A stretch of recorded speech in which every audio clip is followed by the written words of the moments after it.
E aí, pessoal, tudo bem? Rodrigo Brasileiro falando. Ajeitar aqui meu espaço. Sejam muito bem-vindos à Confederação Monárquica do Brasil. Hoje vamos conversar com o professor José Lira, que reconstruiu o rosto de Dom Pedro I.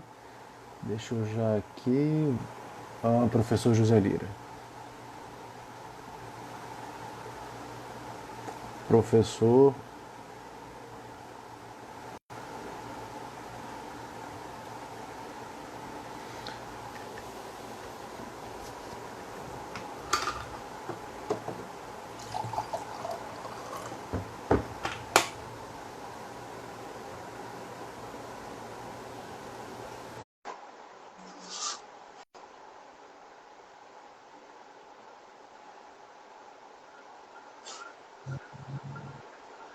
Oi, querido, tudo bem? Boa noite, Rodrigo. Tudo bem? Há quanto tempo, né? Como é que você tá? Eu estou bem nesse isolamento, né? Meio complicado no momento, mas vai passar. Se você tá onde agora? Tá no Ceará? Estou em Guaraciaba do Norte, minha terra natal. Meus pais moram aqui e na cidade que eu trabalho, que é Sobral, tá quase fechada a cidade, então ficava complicado ficar lá. Entendi. Uma boa noite aí para a galera que está entrando. O professor José Lira foi o responsável pela reconstrução do rosto de Dom Pedro I. E eu estou aqui com a ficha dele, que é muita coisa, não deu para anotar, mas está aqui, ele digitou para mim. Bom, o Não, professor José não Lira, coloca, ele não nasceu. coloca criminal, não. A criminal deixa quieto.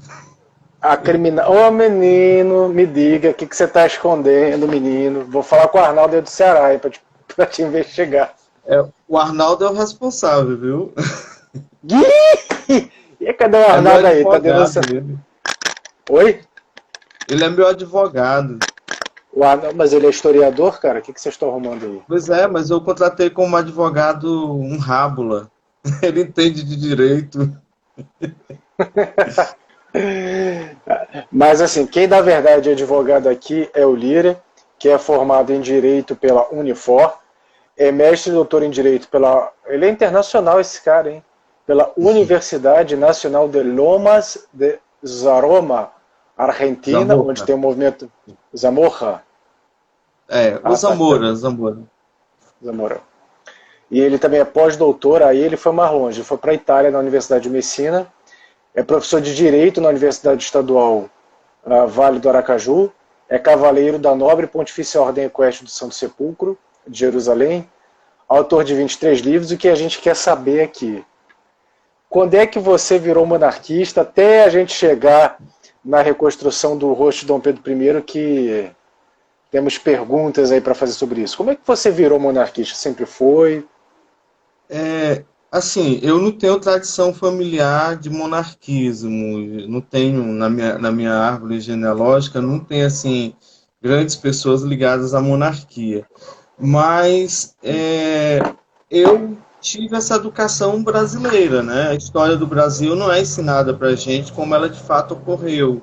É uma história bem pincelada para o que a República queria. Mas eu sempre admirei o Dom Pedro II e a Princesa Isabel. Eu lembro que quando saiu As Barbas do Imperador, o dinheiro era curto, eu economizei vários dias de merenda para comprar aquele livro, que foi Menino, fenomenal. você não comeu a merendinha para comprar o livro, menino. Eu fiz muito isso. Por livro, eu sempre fui fanático por livro. Aliás, já comprei livros que vale até um carro às vezes. Mas, então, quando eu fui para Buenos Aires, que eu apresentei meu pré-projeto de pesquisa, eu falava sobre o direito natural nas constituições argentinas e brasileiras. Então, eu não coloquei a Constituição de 1824. Eu confesso a você que nem tinha tido muito acesso à Constituição de 24, porque a gente na faculdade não vê nada da Constituição de 24, só vê a Constituição atual. Então eu fui apresentar o pré-projeto ao meu orientador e ele disse: faltou a Constituição mais importante para o nosso tema. Eu disse: qual? Não é a de 88? Ele: não, é a de 24. Você lê o artigo 179 da Constituição de 24 e amanhã chega aqui para a gente conversar. Aí eu fui baixar a Constituição e ler, e foi me fascinando. Foi a partir daí que eu comecei a me tornar monarquista, monarquista pela lei. A Constituição de 24, não, a Constituição que hoje ela precisava de apenas algumas adequações, mas era possível trabalhar com ela, e isso é assim, espetacular, pela própria duração dela e tudo, e a partir daí eu fui vendo a outra imagem do Dom Pedro I, porque nas escolas diziam que o Dom Pedro I, a primeira coisa que a gente aprende, que ele suspendeu a Assembleia Nacional que estava elaborando a Constituição. Mas, na realidade, se a gente for analisar direito, o que aconteceu é que a Assembleia não se definia, não fechava com a Constituição. Então, ele tomou a atitude e fez uma Constituição mais democrática que o projeto da Assembleia. Lira, só para a gente não fugir do tema, mas eu fiquei particularmente curioso, e aproveitando que você é doutor em Direito, você falou que a Constituição de 1824 ela seria mais moderna, mas que alguns aspectos deveriam mudar. Assim, não precisa ser muito detalhista, senão a gente acaba que foge do tema, que falar de Constituição é uma live à parte, né? Inclusive, eu com a Júlia já estou na 5ª live só sobre Constituição. Mas, em linhas gerais, que aspectos você acha que deveriam ser alterados hoje em dia? Assim, com o passar do tempo, como o direito evolui de acordo com a sociedade, é preciso uma atualização. Mas o Arnaldo aí está dizendo que chegou, o meu advogado. Precisa de uma atualização. Assim, no geral, é preciso a própria estrutura do país e tudo mais. Mas dá para trabalhar, porque se fala muito no poder moderador, mas o poder moderador ainda é exercido hoje. E se você observar, eu tenho um trabalhinho que fiz sobre o poder moderador e provo por A mais B que todo poder moderador, exceto algumas questões muito pessoais do imperador, é exercido atualmente pelos presidentes da República. Os presidentes têm muito mais poderes do que o imperador naquela época, indiscutivelmente. Então, o que eu acho que deve atualizar é a própria atualização do tempo, porque tem algumas coisas lá que não dá mais para pensar, mas é possível fazer um bom trabalho com aquela Constituição. José, agora, assim, o que eu fiquei muito curioso, como é que você chegou a ter a ideia de reconstruir o crânio de Dom Pedro? Porque, assim, para mim, ele era aquela imagem do quadro. Sabe aquela...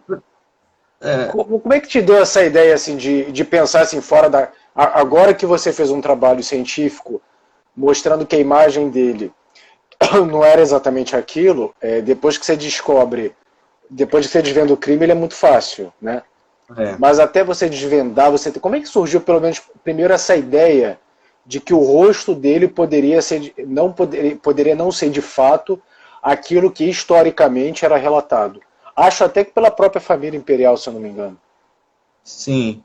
É o seguinte, em 2014 eu morava na Itália, fazia pós-doutorado lá, e Chique.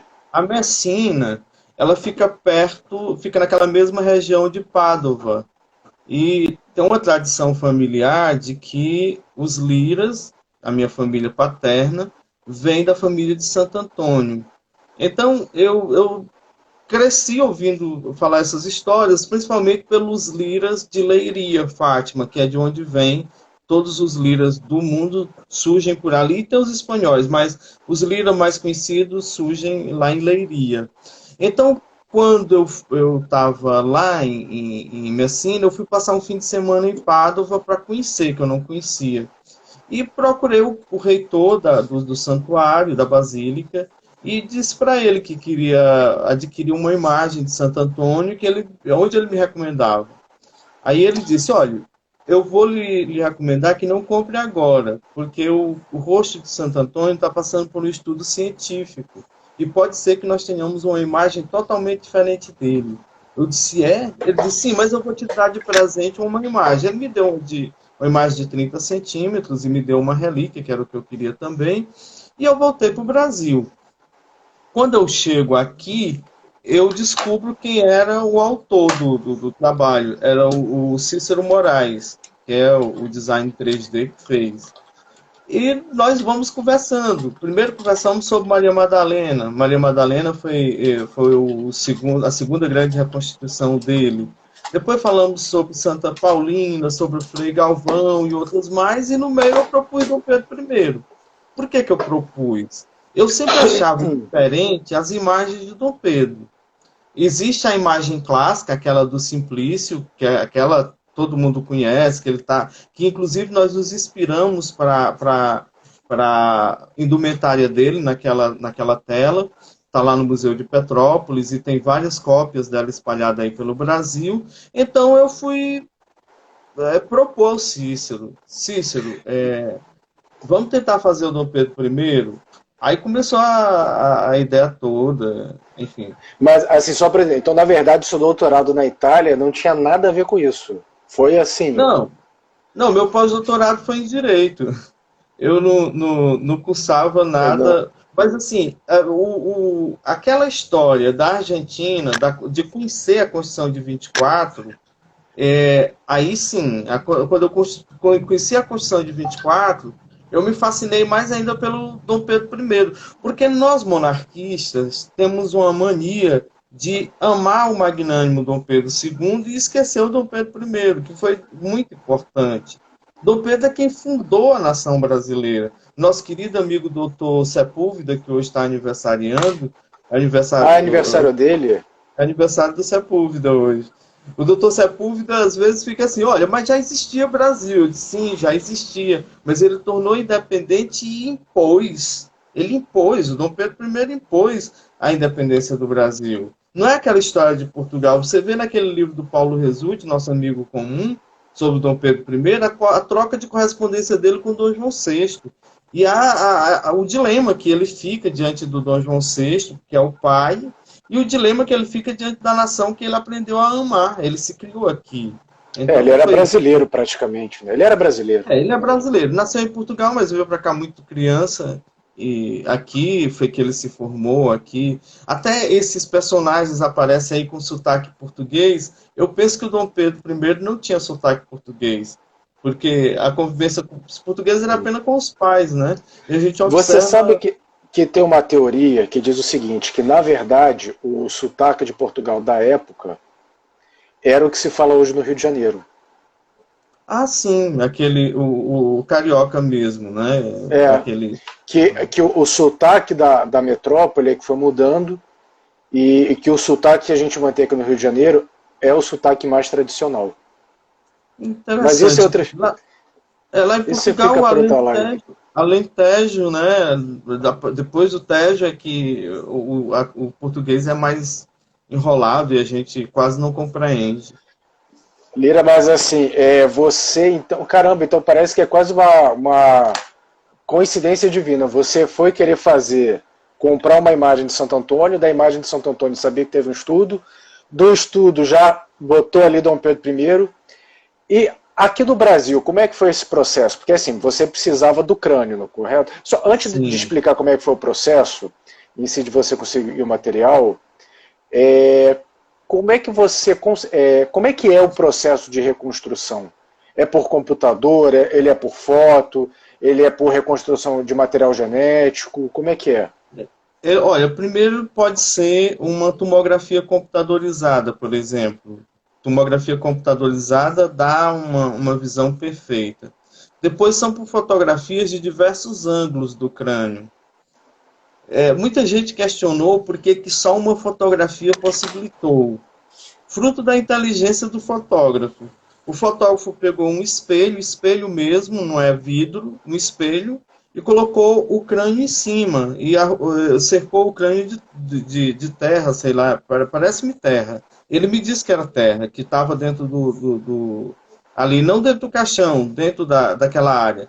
Ele fixou, colocou o crânio e fotografou. Aí você tinha a visão frontal, tinha a visão lateral, as visões laterais e tinha a visão de baixo para cima. Ou seja, numa foto você tinha 4, 5 fotos. Assim, a fotografia que você fala não é a fotografia da pessoa em si, mas é a fotografia do crânio em diversas topografias, seria isso?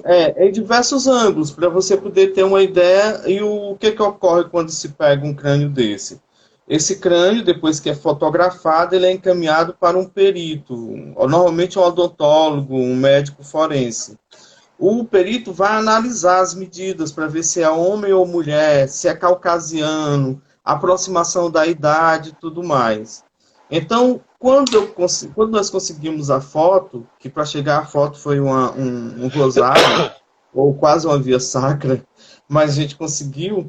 Quando nós conseguimos a foto, o Cícero e eu, o Cícero é meu parceiro, ele que fez toda a reconstrução, eu fui o coordenador Mentor. do projeto.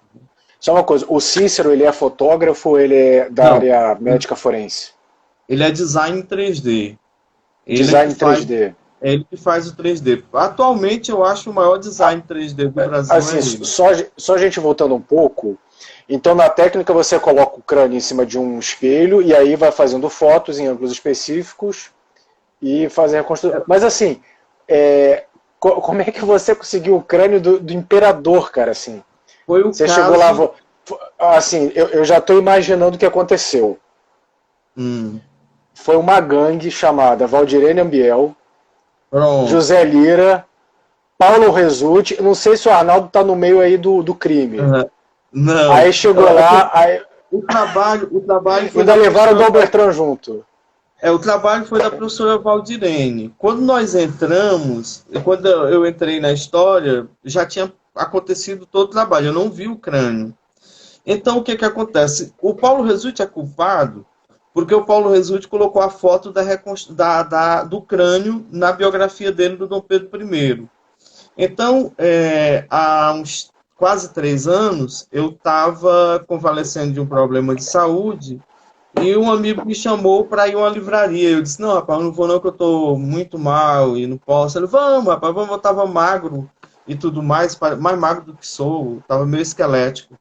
Aí fui à livraria. Quando eu cheguei lá, o rapaz da livraria brincou. Olha, chegou um livro sobre o teu chefe. Eu disse, me dá. Ele sabe qual dos chefes? Ou espiritual ou político? Político, de Dom Pedro. Primeiro ou segundo? Primeiro. Me dá, deixa o livro que eu vou levar. Aí eu peguei o livro. Quando eu cheguei em casa, que eu fui folhear, eu gelei quando eu vi a foto. Eu disse, é a foto. Aí lá tinha os créditos. Maurício de Paiva, aquela revista, A Idade... Bem, eu tenho National Geographic. Maurício de Paiva / National Geographic. Aí eu sou jornalista também, né, nas horas vagas, eu entrei em contato com um colega, ele me deu o contato do Maurício de Paiva, adicionei o Maurício de Paiva, começamos a conversar. Eu negociei com ele, né, um valor pelos direitos autorais da imagem, afinal ele tinha feito um trabalho, e perguntei, a imagem é sua, desembaraçada? Ele é minha, foi feita na minha câmera, e eu tenho um convite para ter participado. Eu disse, então ótimo, eu tenho interesse na foto e quero comprar os direitos autorais para fazer um trabalho. Aí nós marcamos um encontro, eu fui a São Paulo, aí encontrei com ele, acertei o valor que ele pediu, fizemos um contrato, registramos em cartório. Primeiro mandei Tudo isso foi em São Paulo. Tudo isso foi em São Paulo. Aí, com esse material na mão, antes eu perguntei ao Cícero, porque ele é o design e ele sabe, se era possível fazer a reconstrução com só uma foto e com aquela foto. Ele disse e explicou, porque tem vários ângulos e tal. Aí eu fui ao Dom Bertrand, porque o Dom Bertrand eu conheci em 2015, quando eu entrei na Ordem de Santo Sepulcro. Ele também só fazer uma pergunta. Então, na verdade, você não pegou o crânio e você colocou o crânio no espelho? Não, foi a foto. Não, foi um fotógrafo que fez isso. E não obrigatoriamente... Não, eu digo assim, o fotógrafo ele fez foto em cima da foto, foi isso? Não, fez foto mesmo, do crânio. Ele participou da exumação. Não, mas eu quero saber o seguinte, esse fotógrafo, ele colocou o crânio sobre o espelho e fez as fotos técnicas ou não? Isso que eu quero saber. Isso, ele fez fotos para o trabalho dele como jornalista, como fotógrafo jornalista. Então, na verdade, assim, foi quase uma coincidência, porque você já... É o que eu digo que foi um achado. Nós não tínhamos esperança de conseguir esse material, porque o trabalho feito pela professora Valdirene era lá entre ela e a USP. Então, nós não queríamos adentrar nessa seara. Então fomos procurar. Primeiro procuramos a família imperial tinha e tal. O Dom Bertrand disse que talvez tivesse, mas não conseguiu localizar. E nós conseguimos essa foto que era totalmente desembaraçada, porque o autor tinha os direitos autorais legais de acordo com a legislação brasileira. Porque reconstruir um santo dá muito trabalho, porque a gente vai à igreja, acerta uma coisa com um bispo, com um padre, alguns chegam até a necessidade de ordem pontifícia e tal. Mas do imperador foi bem mais complicado, porque além da família... Mais que um santo? Hã? Mais que um santo? Eu achei. Deu muito mais trabalho, por exemplo, do que a Maria Madalena, do que a Santa Paulina. Porque a Santa Paulina, por exemplo, nós chegamos às irmãs, conversamos, explicamos, mostramos os protocolos, elas simplesmente disseram, não tem problema. Vamos abrir a sepultura e a gente coloca o crânio aqui e vocês fotografam. E filmam e fazem o que precisar. Mas deixa eu só fazer uma pergunta aqui, uma pergunta um pouco mal educada e um pouquinho polêmica. Mas se não tem polêmica, não sou eu. Considerando que você tinha o direito autoral das fotos comprando legalmente. Ponto. Sim. Você precisava pedir autorização aos nossos príncipes ou foi uma postura assim de mais gentileza da sua parte? Além de gentileza, ética. Foi uma questão ética. Porque bacana da sua parte. Já tinha conhecido o Dom Bertrand, já tinha conhecido o Dom Luiz, e assim, o Dom Bertrand me recebeu literalmente como um príncipe, a mim e o Cícero. Foi de uma gentileza a toda prova. Nós passamos a véspera ensaiando como é que íamos cumprimentar o Dom Bertrand, se íamos estirar a mão, porque aí tem um protocolo, né? E eu disse para o Cícero, olha, tu não estiras a mão, e na hora que cheguei eu fui o primeiro a dar a mancada. Estirei a mão e o Dom Bertrand veio gentilmente, me cumprimentou. E nós conversamos, e ele... Lira, você está falando de gafe com o príncipe? Você já conhece Dom Antônio? Conheço, mas não tenho muita proximidade com ele. Assim, não querendo fazer aqui um comparativo entre príncipes, porque é sempre um pouco deselegante, mas assim, Dom Bertrand ele tem um jeito mais tímido, mais na dele. E Dom Antônio ele tem um jeito... Clássico, né? Tem um jeito muito clássico. E o Dom Antônio já é um pouco menos clássico. Aí tava todo mundo lá, cumprimentando, eu cheguei assim, eu quero abraçar. Eu abracei. E ele veio! Veio! Não, mas ele veio também! Mas aí é a educação da família. Eles são muito 10, né? Eles são muito 10.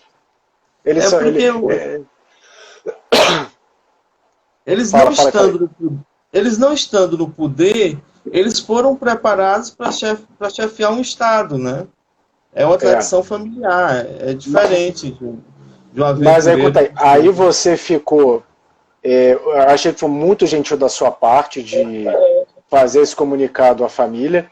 Aí como é que você fez para encontrar Dom Bertrand? Você ligou para a Promonarquia? Olha, eu tenho um crânio aqui, queria falar com o senhor sobre um crânio que eu tenho aqui do lado. Como é que...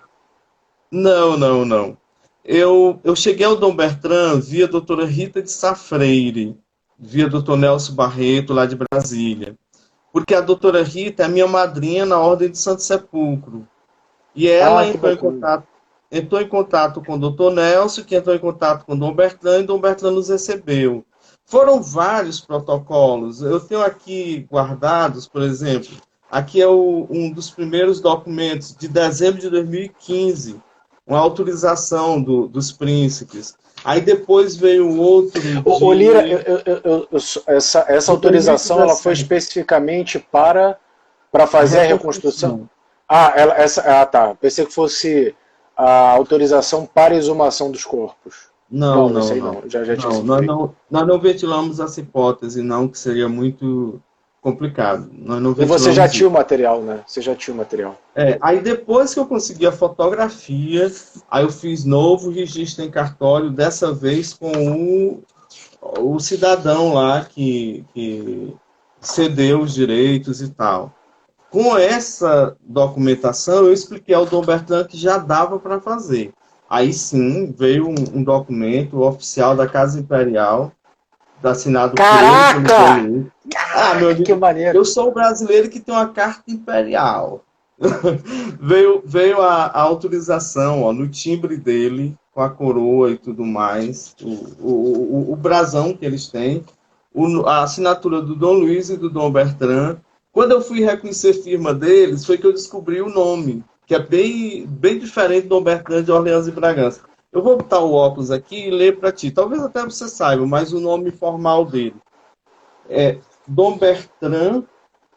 Primeiro, Dom Luiz Gastão Maria José Pio de Orleans e Bragança. Isso aqui é o que cabe no registro, mas ele tem outros nomes ainda. Depois, Dom Bertrand Maria José Pio de Orleans e Bragança. Então, conseguindo essa autorização, essa carta mesmo, ele nos convidou a fazer o projeto formal, nós explicamos isso.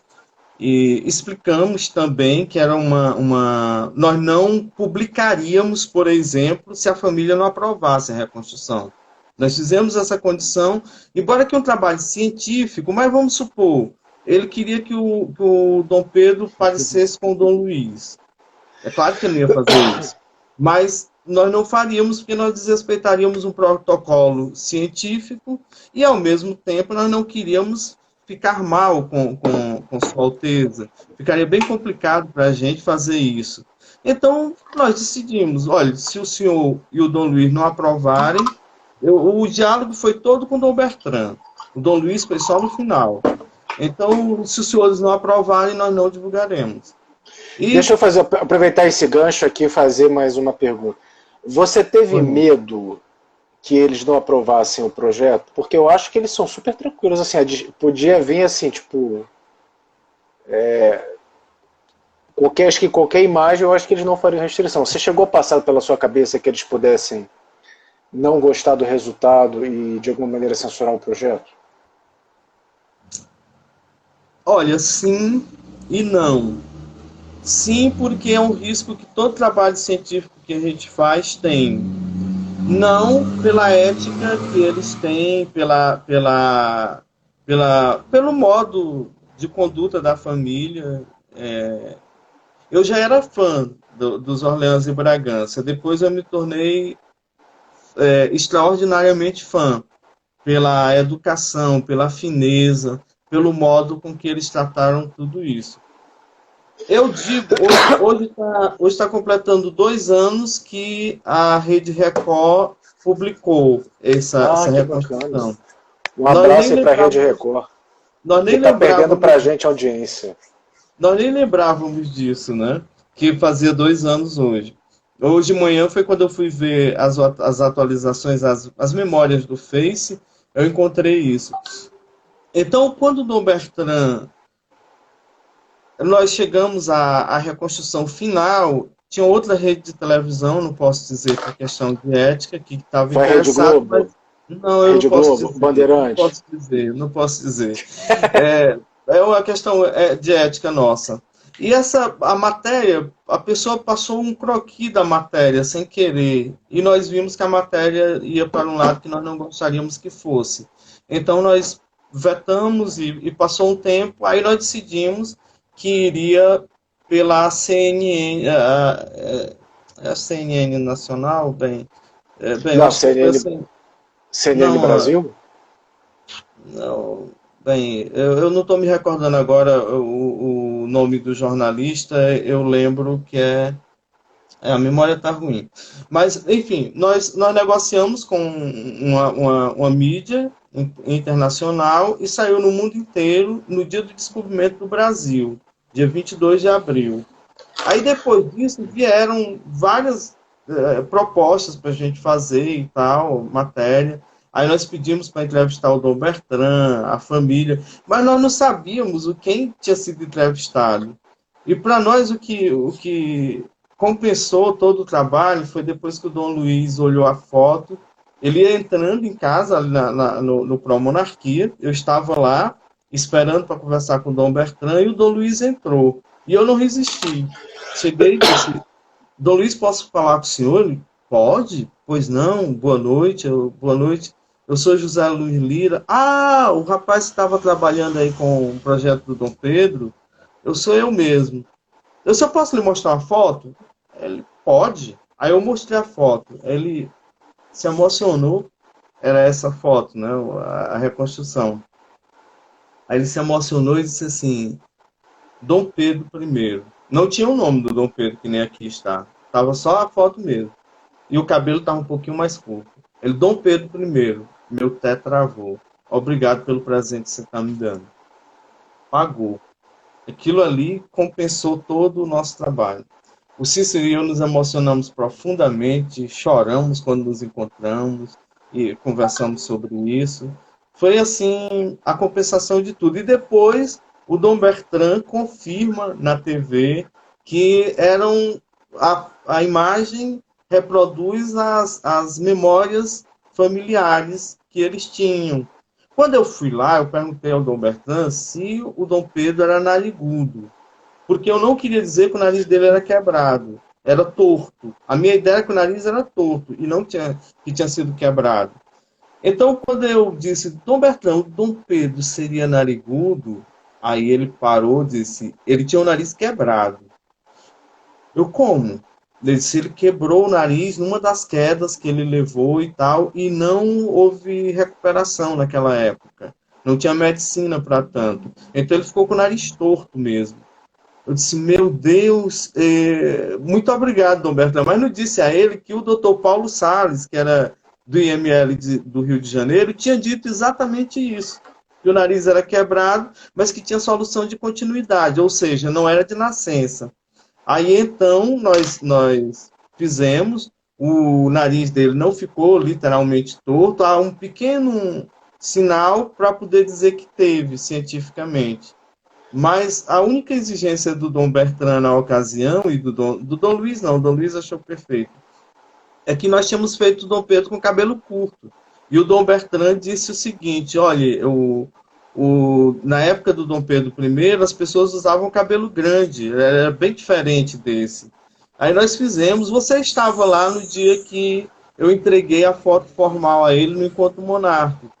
E eu, quando entreguei para ele, ele brincou, né, disse, quando o doutor Zé Luiz chegou na minha casa e me mostrou a primeira vez o projeto, eu disse que o cabelo dele estava um pouco pequeno, estava parecendo um cabelo de um rapazinho que nem ele. E então ele aumentou o cabelo, mas ficou muito assanhado. Então vamos dizer que o Dom Pedro estava chegando de uma cavalgada na hora dessa foto. Mas foi um trabalho assim que a gente fez por amor à pátria, por amor ao Brasil, à história do Brasil.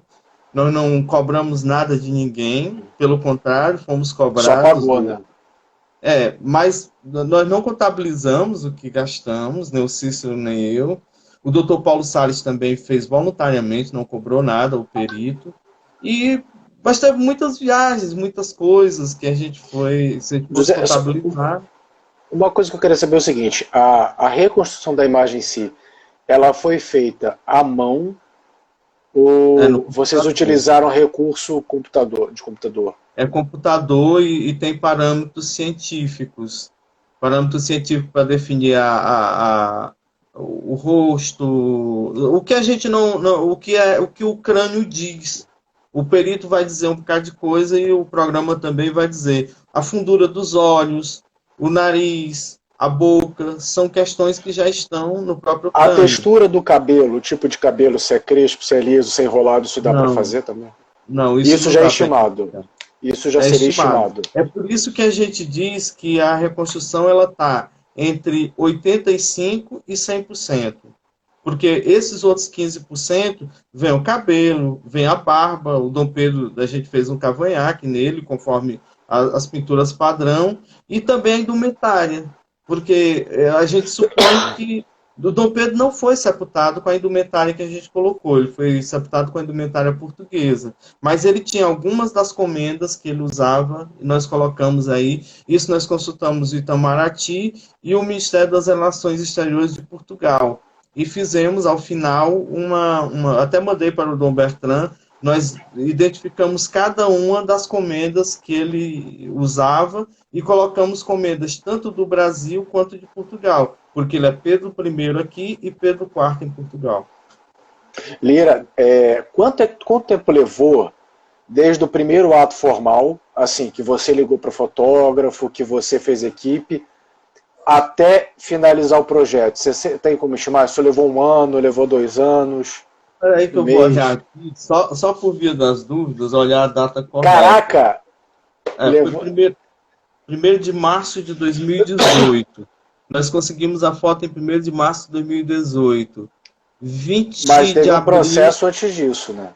Sim, 30 de... mais ou menos no início de 18 de março, no início de dia 13 de abril, nós estávamos com o projeto quase finalizado. Então levamos ao Dom Bertrand para ele ver a primeira prova. Foi pouco o tempo, mas assim, nós já vínhamos trabalhando, nós já tínhamos o projeto bem encaminhado, desde 2015, na realidade. Desde dezembro de 2015. Então já levou aí uns 3 anos. 3 anos.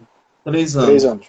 Nós tivemos, nosso primeiro encontro com o Dom Bertrand foi no dia, salvo engano, 30 de setembro de 2015. Estava até tendo uma missa em homenagem ao Dr. Plínio no Mosteiro de São Bento, de São Paulo. E ele nos recebeu antes da missa, lá no mosteiro mesmo, porque a agenda do Dom Bertrand é sábado e domingo, é sempre bem... A agenda dele é pesada, cara. Eu não sei como é que ele aguenta. E é organizadíssimo. É meia hora para um, meia hora para outro, e ele cumpre o tempo, né? É incrível. Você sabe que uma vez o Dom Bertrand sabe que ele tem 2 agendas, né? Sim. Ele tem a agenda oficial e a agenda dele. Agenda pessoal. Que normalmente ele mistura. Uma vez eu agendei com a senhora Haley na Casa Imperial. Doutora Haley é uma lady. Sou fã dela. Ela conseguiu encaixar para mim e falou: Rodrigo, tem um horário na agenda dele 3 horas. Aí eu cheguei, eu tava viajando para São Paulo, turismo, aí eu cheguei na casa um pouco mais cedo. Cheguei uns 20 minutos antes, fiquei esperando, aí eu vim visitar Dom Bertrand, marquei com ele uma audiência 3 horas. Eu não sei se foi o Beccaria, se foi algum secretário, se é melhor assim, 3 horas? Falei, eu marquei com a Haley. Aí ele, não, mas peraí, 3 horas o Dom Bertrand tá dando uma palestra. Aí eu falei, mas eu falei assim, foi esse horário que a Haley agendou pra mim. Ele falou, não, ele não deve ter passado pra ela. É assim. Ele é muito comprometido. Então ele nos recebeu muito comprometido com o Brasil. Tem um compromisso bonito, sabia? Por isso que eu defendo ele. No Mosteiro de São Bento. Aí do Mosteiro de São Bento nós conversamos, temos uma foto desse dia. Foi um dia assim memorável para mim. Para mim eu tinha entrado na história do Brasil ao cumprimentar aquele homem. Porque eu vou te fazer uma pergunta que eu não quero falsa modéstia. Hein? Tá. Não quero falsa modéstia, eu quero verdade. Entendeu? Eu quero verdade. Qual a importância desse projeto para o Brasil? Fala a verdade. Senão eu vou responder por você. Tá. Não, mas eu não vou, a live é tua. Tá, mas aí tua, eu sou convidado. Mas mas qual é a importância? Eu quero sem falsa modéstia. Sem escolher palavra. Qual a importância? Qual a importância desse projeto para o Brasil? O trabalho não é só meu, né? É do Cícero Moraes, é do Paulo Salles. De todo mundo. Qual é a importância para o Brasil? Eu acho que era sem falsa modéstia. Vai lá, eu vou falar. Eu acho que era essencial nós brasileiros conhecermos a imagem verdadeira do imperador. E, para mim, ver essa imagem não tinha custo, não tinha tempo. Tudo que a gente pudesse empreender para que acontecesse isso, nós teríamos que fazer. E fizemos, e ficamos muito felizes com o resultado. E eu acho que o Brasil hoje vê o rosto do seu imperador, seu primeiro imperador e o fundador da pátria Brasilis. Se você for analisar, nós somos uma confederação, um estado federado hoje por conta do Dom Pedro. E assim, não foi um absoluto. Não houve absolutismo na época do Dom Pedro. Ele não era o rei sol, não sou eu, não sou isso, não sou aquilo. O Dom Pedro I, ele fez uma consulta a todas as câmaras municipais do Brasil, na época, se aceitavam, se os brasileiros aceitavam que ele fosse o imperador. Não foi o Dom João VI, que era o rei de Portugal, já que houve a independência, Dom João VI vinha e coroaria o filho. Não, não foi. Foi uma coisa democrática. Ele fez uma consulta. E era um grande constitucionalista e um grande democrata, porque eu lembro que nas cartas dele para uma pessoa da corte austríaca, está transcrito no livro do Paulo Resulti, ele diz a esse diplomata o seguinte: se for para eu ser imperador sem uma constituição, prefiro não sê-lo. Ou seja, ele queria uma constituição, fez uma constituição magnífica para a sua época, era a mais avançada daquele tempo. Não tem nenhuma que se compare a ela, nem mesmo a dos Estados Unidos. O artigo 179 da Constituição é um fenômeno. E o que é esse artigo 179? É os direitos e garantias fundamentais. Por exemplo, você não podia ser levado a ferros. Tá encontrando aí o 179? Eu tenho a Constituição aqui no Kindle. Eu sou analfabete, eu não entendo muito dessas coisas. Eu tenho um trocinho desse, mas não uso. Eu ganhei de presente. Mas, enfim... É bom, cara, vou te falar. Vai lendo aí que eu vou procurando aqui. O 179, ele diz dos direitos e garantias fundamentais. Primeiro fala do poder moderador, depois fala dos poderes do Império e fala de diversas questões de direitos fundamentais, como, por exemplo, a educação básica garantida para todos. Ninguém pode ser levado a ferros, ou seja, ninguém pode ser preso se não houvesse uma condenação. Enfim, era um artigo avançadíssimo para aquela época. Eu acho que ele só não colocou a abolição dos escravos naquele tempo porque não dava para fazer. Eles sempre tiveram, a família imperial sempre teve vontade de abolir os escravos. Aliás, hoje, né, 132 anos, eu sou devoto da Princesa Isabel. Tem pouca gente ouvindo, não vai ter problema eu dizer isso, mas eu sou devoto dela. Não, tem muita gente. Não, eu tô brincando. Isso aqui vai pro YouTube, hein? Pois é, eu tô ferrado depois, mas não tem problema não. Eu só vou ter que me julgar suspeito se por acaso vier a lidar com o processo, com a causa de beatificação dela. Gente, realmente, cara, mas é muita coisa. Olha, eu só vou ler a primeira parte. Olha, se você vê um 179 da Constituição de 1824, você pensa que é da de 88. As garantias fundamentais.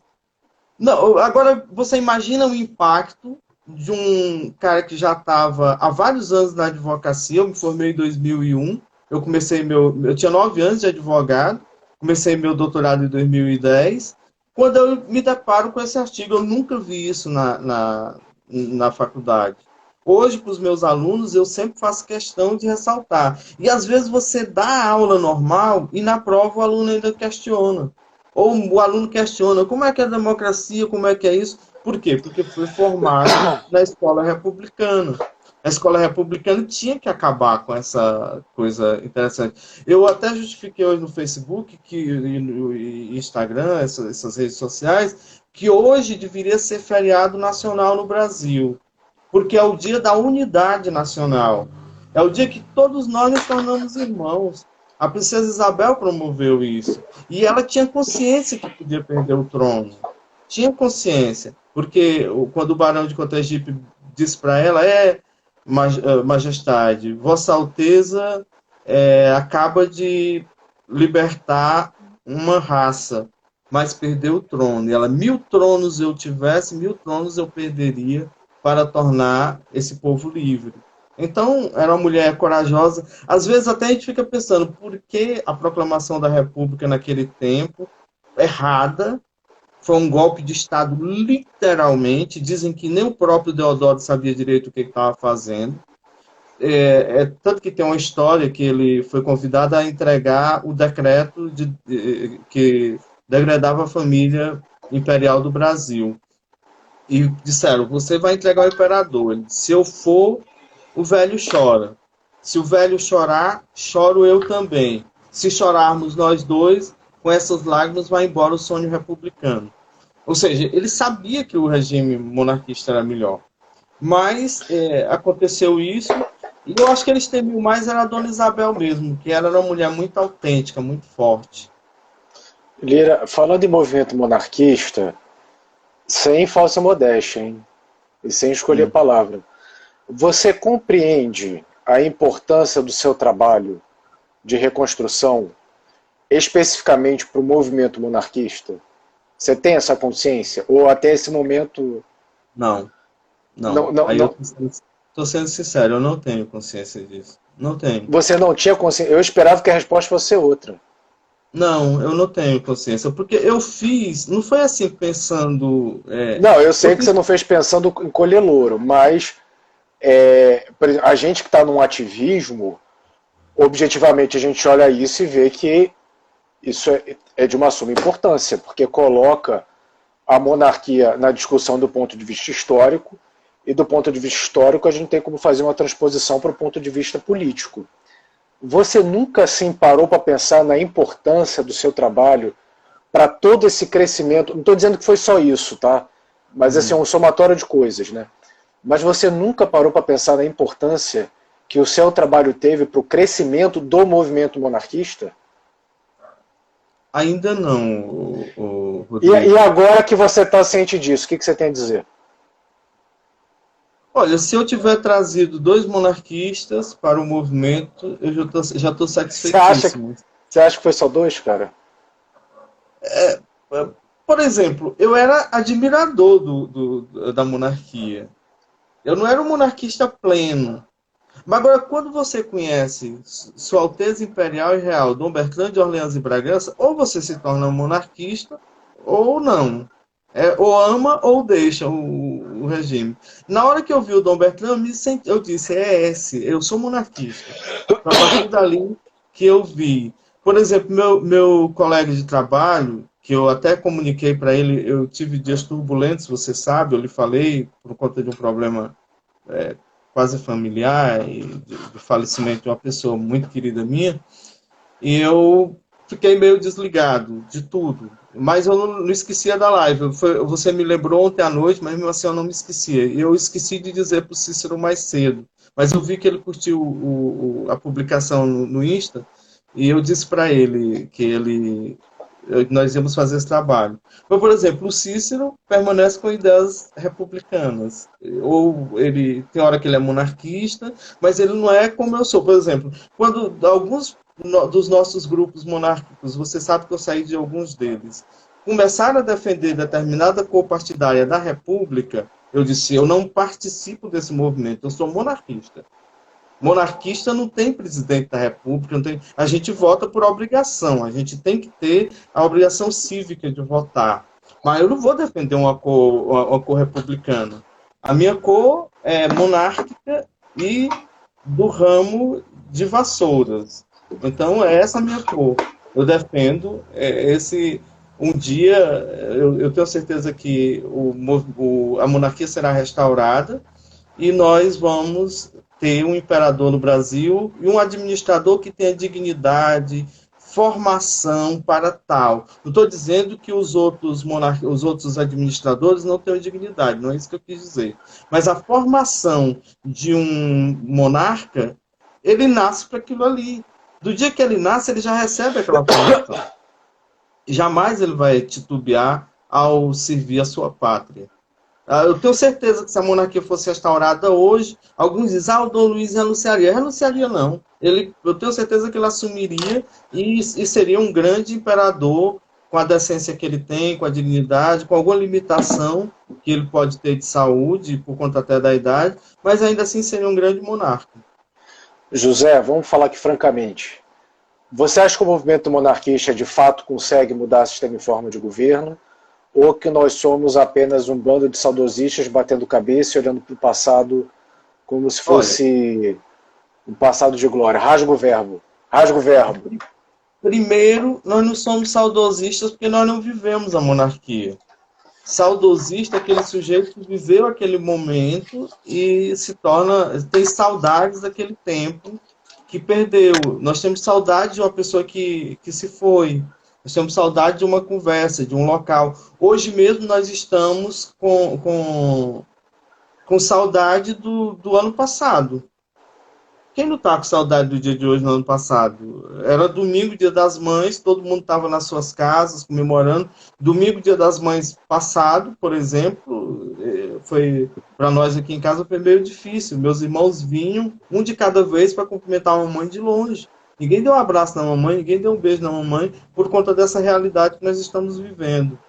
E a gente tem saudades. Nós não vivemos a monarquia. Nós não somos saudosistas. Nós somos esperançosos. Por que esperançosos? Porque nós queremos algo melhor para o Brasil. E nós vimos que a República não deu certo. Não dá certo. A monarquia é que é a nossa solução. Eu acredito que vai ser restaurado. Se não vai ser uma coisa de imediata.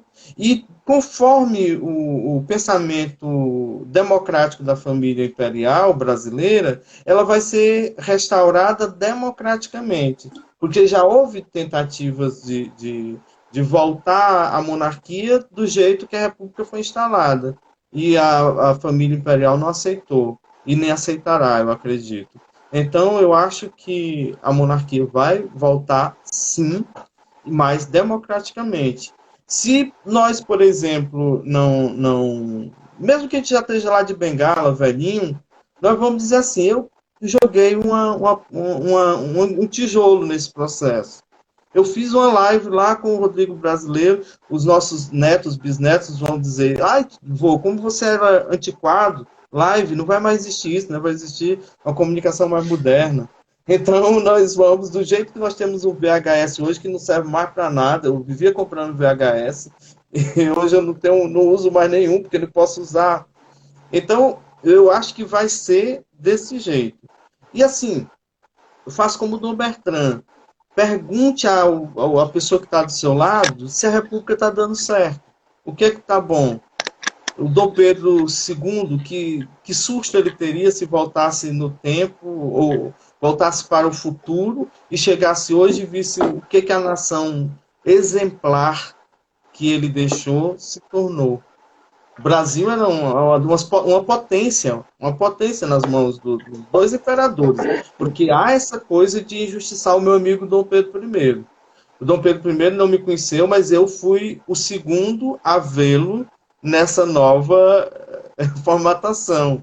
Quando o Cícero terminou o trabalho, ele me mandou a foto. Eu disse, é ele disse, com todas as letras. Nós não podemos nem duvidar, porque o crânio é dele mesmo. Então, nós temos essa alegria, essa convivência, e eu acho o Dom Pedro, assim, amigo de trabalho, colega de trabalho. Nesse mesmo local que eu estou, aqui na casa dos meus pais, eu tenho um pequeno local de trabalho aqui, e foi nesse computador que eu vi pela primeira vez Maria Madalena, Dom Pedro I, a Santa Paulina e outras coisas mais. Lira, é isso. Para a gente concluir, eu quero saber o seguinte. Me emocionei agora, viu, Rodrigo? Você me fez fazer todos nós, né? Você me fez fazer um discurso, aí eu me emocionei. Mas consegue responder a última pergunta? Todas as que você quiser. Tem mais projeto aí de reconstruir o crânio de alguém? Tem. Nós sempre temos. Tá. Mas não fala não, vamos deixar segredo. Nós ficamos trabalhando, né? Se a gente conseguir, eu combino com o Cícero e a gente passa em primeira mão para você. Caraca, hein? Aí você divulga. Arnaldo, e o Arnaldo vai ficar com ciúme, hein? Não, passa para os dois ao mesmo tempo. O Arnaldo é meu advogado, rapaz. Meu advogado de defesa. Não, mas o Arnaldo é o dono de monarquistas cearenses, cara. Passar em primeira mão. Mas eu aceito. Olha, quem entrou aí, rapaz, uma sobrinha minha, Luziane Lira. É modelo, viu, Rodrigo? Das mais bonitas. Tô vendo aqui. Depois olha lá. Um beijo pra você, Luziane. Beijo, Luziane. Opa, tia quieta aí. Não, só tô mandando um beijinho. Inocente. Calma. Tá certo. Pessoal, eu vi vários amigos gritando aí. Eu quero agradecer demais a todo mundo aí que participou, que mandou mensagem, agradecer ao Arnaldo que está sempre dando uma força aí. Mas eu falei, fiquei triste. Eu acho que é porque a live está acabando. Mas assim, pensa assim, gente, tudo que é bom dura pouco. A gente só está 1 hora falando aqui. Olha, a Luziane riu pra ti, viu? Olha a esperança, a luz no fim do túnel.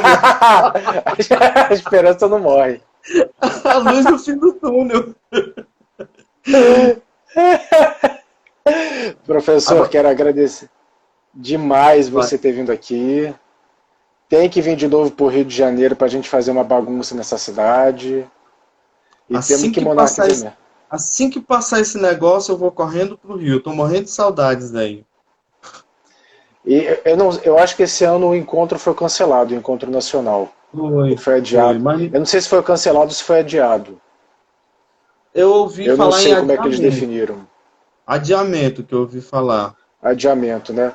Quem sabe a gente não faz o encontro. O encontro fluminense vai ser 14 de agosto. Quem sabe... Será que dá tempo?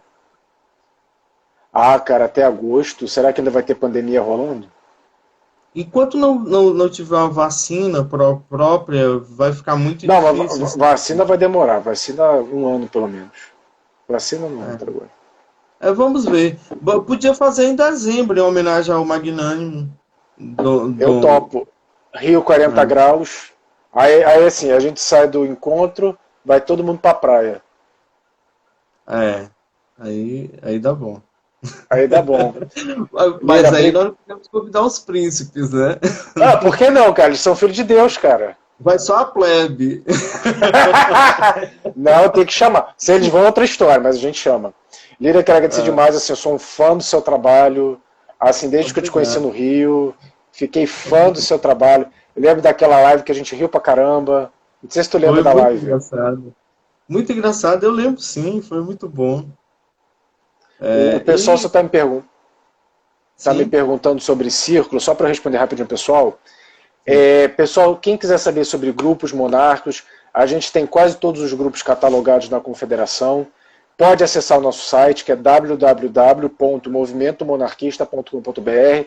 Ali tem o catálogo dos círculos em atividade no Brasil, e você pode entrar e participar deles. Não, vou para Fortaleza, Arnaldo, estou chamando. Valeu. Quer mandar o último recado aí, professor Lira? Antes do Instagram cortar. Salve, Império! Ave Império, salve Dom Luiz. Então vamos encerrar. Encerra junto comigo. Uma boa noite para todo mundo. Tem que ser junto, hein? Império. E salve Dom Luiz! Valeu, pessoal. Valeu, professor. Boa noite. Se estiver vendo no YouTube, curta e compartilha. Tchau, muito pessoal. Obrigado. Eu que agradeço a gentileza. Prazer.